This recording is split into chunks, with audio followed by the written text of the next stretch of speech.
Ito guys, gawa tayo ng potato salad. Ayan po, patatas saka carrots. Nilagyan ko na ng mayonnaise saka yung pineapple chunks. Tapos lagyan natin ng konting nestle cream para medyo sumarap. Saka milk. Kasi sweet potato salad yung ginawa natin. Okay. Yan po, paghalo-haluan na lang natin. Simple lang po ito kasi ito lang naman yung nandito na ingredients natin.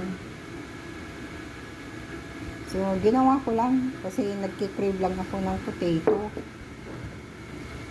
Ayan guys, tapos haluin na natin. Tapos mamaya lagyan natin ng cheese.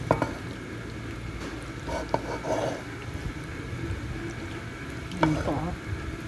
Kulang lang kung may ano sana. Masarap yung prawns.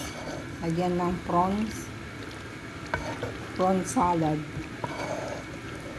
Pero ito ganyan lang. Kasi ito lang naman yung available na ingredients dito sa bahay.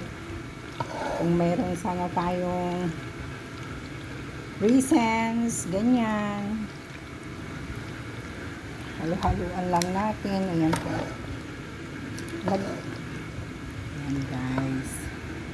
Lagyan na natin ng egg and cheese.